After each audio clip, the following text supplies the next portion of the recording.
Well, an old friend of ours, Pam Crow, is with us here at the studio today to talk about Friend or Foe, the Russian internment camp between 1940 and just 41, but an exhibition that really is going to change people's perceptions of what went on there. Yes. I mean, there were a lot of talks, it was a harsh regime. Yes, and of course most people who've written about it are people that weren't there at the time, eminent professors in London, but actually in reality it was quite a different kind of camp. And I think, as one person said to me, we all just rubbed along together.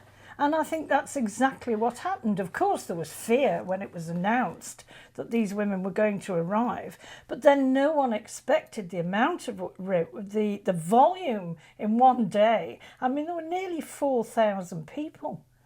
4,000 women and children, all to be housed by nightfall. So only women and children, and they come from the UK as Russian, say German or whatever. German, Russian. Enemy. Yes, well, not necessarily enemies either, because of course a great number, the vast majority in the camp were refugees, Jewish refugees who had already fled Germany, and so were then sent to the Isle of Man because they were German nationals. Now you've got a particular story to tell us, which is fascinating. I love this. You've done some research. Yes, I have lived this for nearly 6 months now.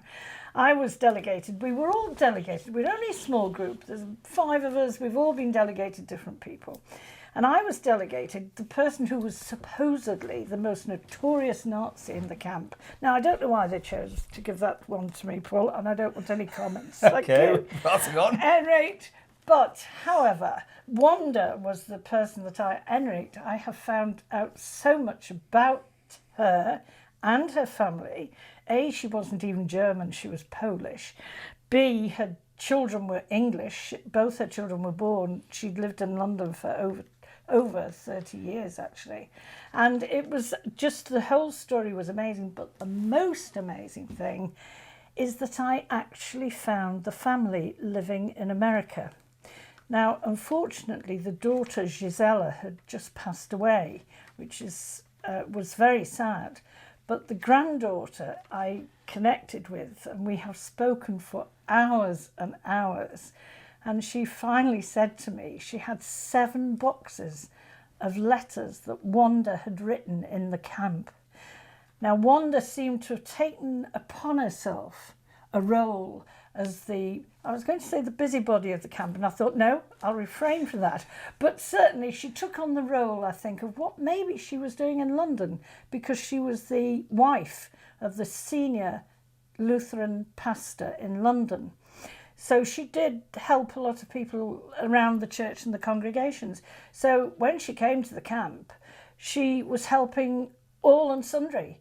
And the commandant had a letter a day from Wanda. Wanda wrote to the newspapers, Wanda wrote to the Home Office, Wanda wrote... Anyway, what happened was a parcel arrived, and this is it. Right. And this is full... This comes from America? Yes, this is full of the letters that Wanda had written. Wow. And there's more. There's more. Right. But still... It's great it's been kept, though, isn't it? Amazing. It's amazing. And things like this. These are the house rules that came off the back of the Bellevue Hotel. So no feeding of the gulls, no wasting food. No, they all had jobs to do within each house. Now, this case here was where Wanda had actually persuaded the commandant by September that the people that wanted to go back to Germany, which were in the minority, there was only 213 of them, should be housed in separate hotels because it was unfair. You know, a lot of them were just wanted to go home to their mums and dads. Some may have known about the political situation, but an awful lot didn't. But they wanted to go back to Germany. And so they were actually housed at the Bellevue. Then I found out that that Gisela, that's the daughter of Wanda, had written a book, and which I managed to obtain, which is absolutely amazing. And she'd made a promise to Wanda, her mother, that she would write the book. And Wanda herself was actually a linguist. She spoke 6 languages fluently. And obviously she was a clever woman, and she'd kept all the correspondence that she had ever sent to anyone. She'd kept copies of. And there are 7 boxes of these letters. I have one box. But all the photographs were sent, and I think in particular this photograph, which shows Wanda and Gisela and her elder sister, Isolde, when she finally got her daughters to Russian camp, because of course the daughters were British, and so there was no way that they could be detained as internees. And that's on Port Erin Promenade. Yes, yeah. But Wanda was determined, and this picture shows Wanda had knitted these suits for the girls. So this was them all walking out in their brand new spring suits. It's just an incredible tale.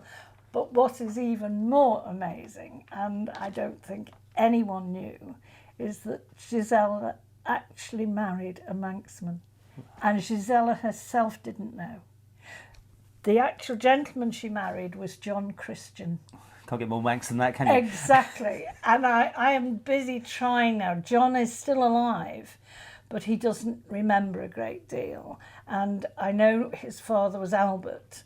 And so I'm busy trying to piece together a little bit of the Christian history for them. Okay, well, if anyone's got any information, they should yes, get in touch. Exactly. And if anyone interested in gender issues alone, to come to the exhibition to see a camp that was organised for women, run by women, and really a huge success.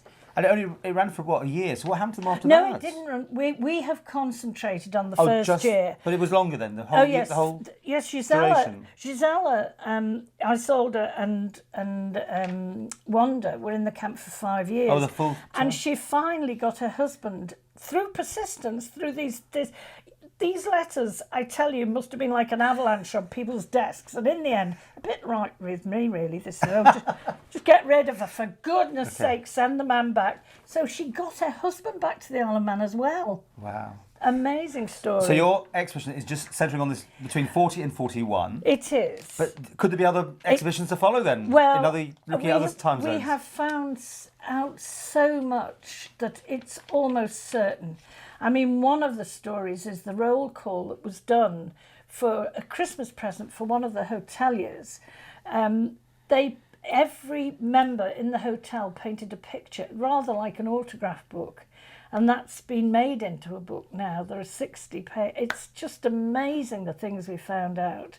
The famous people that were in the camp, Ruth Bouchard, we've got, it goes on. And then we touch on the camp commandant. And that's a role I've actually played with you. You have. I mean, it does sound absolutely fascinating. So there's lots to see. Well, a lot to see. And it's beautifully done, the exhibition too. It isn't just things on tables. It has been professionally staged, and I think you will be most impressed. Okay, so it's on from the 19th of May to the 14th of June, so yes. a fair time, and it's at St Catherine's Church Hall, yes. Station Road, Port Erin. Well, St Catherine's Church Hall was the original registration office, so they were all registered in there, so the history's in the walls to begin with. And who knows where this will lead you, right? Because Exactly. I'm sure there'll be lots of people coming in with information that you've not heard of either. Amazing.